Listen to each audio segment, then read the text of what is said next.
First question to David: why do you want to make a movie of this? I mean, you just made Young Adam, which is one of the top 3 Scottish movies of all time. Young Adam, and you could have made a lot of movies, but you chose this movie. Why do you think that was? I mean, a number of reasons, but principally, I guess I saw in the book a chance to make a film that I kind of wanted to make, and I thought the character of Hallam Foe was really interesting, and I liked the idea of I guess a story that takes a weirdo and an outcast and somebody who's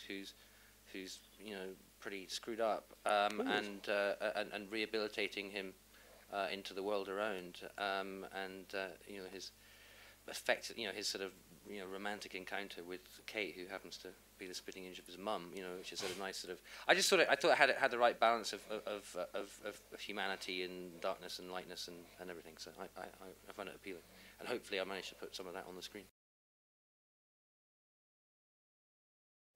Hallam was a very complicated character, and I'd like to know, what was the hard part for you? I know you're a very talented actor, but in some parts, I suppose, of any job, some parts are easy, some parts are hard. Tell me about the hard stuff. Yeah, I think, I think the hardest part about it is, first reading the script is firstly, apart from the fact that in the first page I take my sweater off and circle my nipples with lipstick, which is obviously one of the main reasons for doing the film, is that it's in the first 20 pages, I guess, of the screenplay. It's kind of hard to think why we're actually ever going to like this character. He's arrogant, and he is rude to elders, and he is obnoxious to his parents. He's a posh bastard, and it's like, why? And he pervs on people. He's a pervert, and he's like looking at people like, why are we going to make a 90-minute film of this person? And it's not until. And I guess that's a really hard part. It's a fine line when you've got a character who, essentially is crossing a boundary by watching people and being voyeuristic and everything else. And I think that was really well navigated by you, David, actually, to keep that, to walk that fine line where, you want a lovable character, you want to have to like him, and you're going to have to like him to get through the movie, I think. And that was mostly David, and I think that was the hardest part, just in terms of approaching it, just to kind of try and get that fine line between. Try to like the bastard. Yeah, try and like the dude. Essentially, when you realize exactly what he's been through and what has happened to him, in terms of losing a parent, I guess for a kid, it's never happened to me. For a kid that must be terrible, and I think when you're that age, all these emotions and the anger and the guilt, and you're trying to place the blame on people for that at that age is so intense. And when you don't have an outlet for that, I guess it makes you do crazy things like that, to look at people about life and put lipstick around your nipples. Does that make sense? I know. And it's I think for me that was a big challenge, in approaching the role. Okay. If it's any consolation, Jenny, you did make it look easy. Thanks, mate. Well, especially the lipstick part. Thanks, I tell you. You're right. The way you got the part was quite interesting. Do you care to elaborate that? I met David, and I read the script, and my agent looks after Tilda Swinton, and so Tilda. Yeah. So I was very familiar with David's work, and I saw Young Adam and loved it, and met David, and we had a coffee together. We sat in Soho Square actually and had a chat, and I loved the script so much, and really enjoyed meeting him. And after we sort of parted ways, I thought I really want this job. Really, just kind of.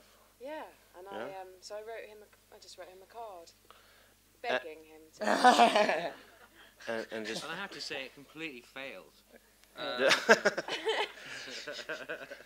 Okay, so actually, it was very nice to receive the letter, but I wouldn't describe it as begging at all. It was a very nice letter from a young actress, and I thought it was a good move, and I think that I would encourage people to write letters to directors, because the process of auditioning or meeting actors and all that kind of thing can get very depersonalized, and so I think to personalize it is a really good idea. It's kind of interesting to me that all of a sudden, we had the screening, and we got a director and some actors, and they're all pretty well known, and they're talking to not journalists, they're not talking to the kind of the movie set, they're talking to citizens, civilians, with blogs before the release date. And I guess I'll ask David this is why? I mean, why do you think it's happening? Not just because you know me, but I mean, well, what's interesting? I don't. I mean, it is mostly because I know you actually. Okay. All right.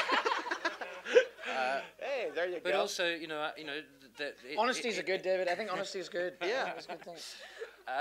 But from what I understand and what I've seen already from the relationship with the blogosphere and everything that Hugh is doing is that there's a kind of new constituency out there that has a voice and it's a voice worth hearing, and all you guys kind of represent that, and it seems exciting to me. We had a blogger screening of a near fine cut of the film, but on video, which I think some of you guys went to, and nice to be able to have the opportunity to show you the finished film. And it wasn't even finished. It was still. I mean, it was very nearly finished in terms of picture, but it was not in terms of sound and everything. It was just a video projection. So what you saw this evening is the final product.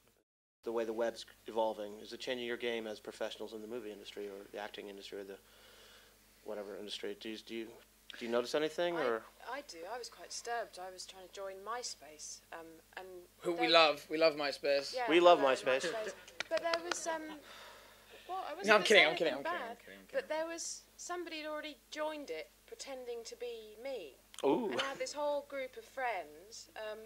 So that's kind of odd with people when identity fraud over the internet. I found that quite. Yeah. That bothered me. Mm-hmm. Using photographs of you. Yeah. Right. Okay. Yeah. Really? Yeah. Well, how about you, Jamie? I love. And actually, one of the quotes they said, no, it might have been.